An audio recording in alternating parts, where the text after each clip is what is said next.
Assalamualaikum warahmatullahi wabarakatuh. Kembali lagi bersama Bu Aini dalam pembelajaran seni budaya. Sebelum memulai pelajaran, kita akan membaca basmalah bersama-sama. Bismillahirrahmanirrahim. Kali ini kita akan membahas tentang pola lantai dalam tari kreasi.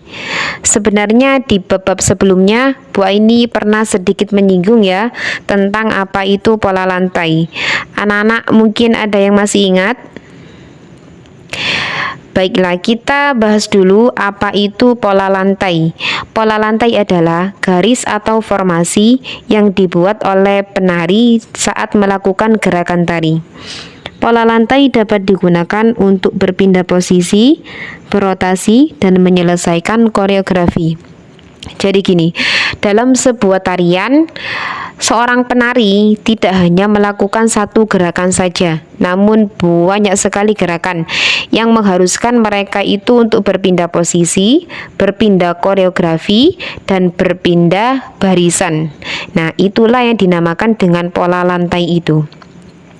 Mengapa seorang penari itu harus menggunakan pola lantai? Nah, fungsi dari pola lantai tersebut adalah untuk menata gerakan penari agar gerakan itu terlihat lebih rapi, tidak berantakan, menciptakan kekompakan. Jadi antara penari satu dengan penari lain, gerakannya bisa sama, bisa indah, bisa kompak, dan yang terpenting bisa sinkron dengan iringan yang mengiringi para penari tersebut dan membuat tarian terlihat lebih indah. Jadi membuat tarian itu lebih kuat dan lebih jelas sehingga kita para penonton bisa terhibur dan menikmati apa maksud dari tarian tersebut.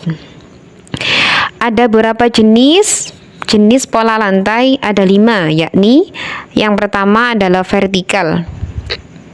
Vertikal adalah garis lurus dari depan ke belakang atau dari belakang ke depan.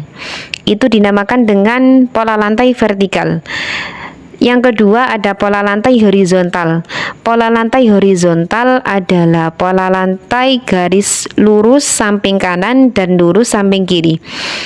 Itu contohnya pada tarian saman. Tarian saman itu menggunakan pola lantai satu saja, yakni pola lantai horizontal.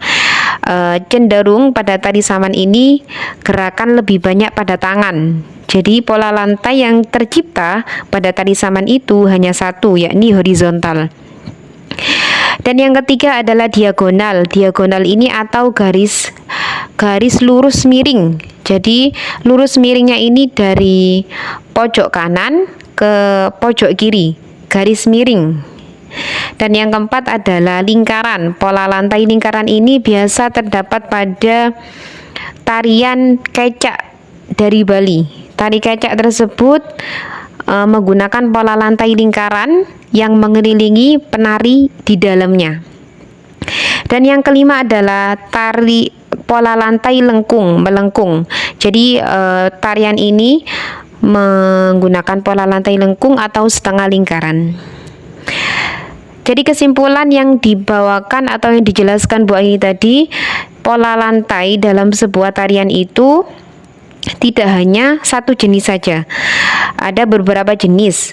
Maksudnya dalam satu tarian itu terdapat banyak atau bisa beberapa jenis pola lantai yang mungkin awalnya dari vertikal bisa berubah menjadi diagonal, yang dari diagonal bisa berubah jadi lingkaran, atau dari lingkaran bisa berubah jadi horizontal, tergantung gerakan, tergantung koreografinya, dan tergantung ruang atau lingkup atau panggungnya oleh penari tersebut. Baiklah, di sini Bu Aini mencontohkan sebuah gambar tari saman. Terus di sampingnya Bu Aini beri keterangan.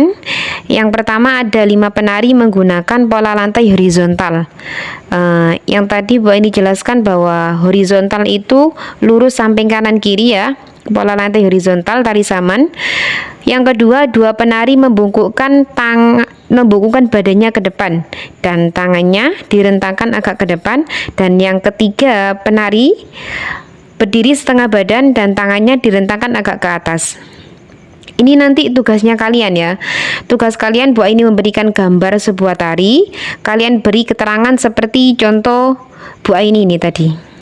Ini tugasnya. Yang pertama, tulis penjelasan tadi di buku masing-masing, di buku DM kalian. Dan yang kedua, apakah boleh dalam satu tarian terdapat beberapa pola lantai? Tadi Bu Aini sudah menjelaskannya. Dan yang ketiga, lihat gambar di samping ini, ada 3 laki-laki yang menari. Berilah keterangan sesuai yang dicontohkan Bu Aini tadi. Bagaimana pola lantainya, bagaimana gerakan tarinya, bagaimana gerakan tangannya, bagaimana gerakan kepalanya. Silakan dijawab. Apabila ada pertanyaan, apabila ada kurang pahamnya, silakan hubungi Bu Aini. Sampai di sini dulu penjelasan kali ini. Wassalamualaikum warahmatullahi wabarakatuh.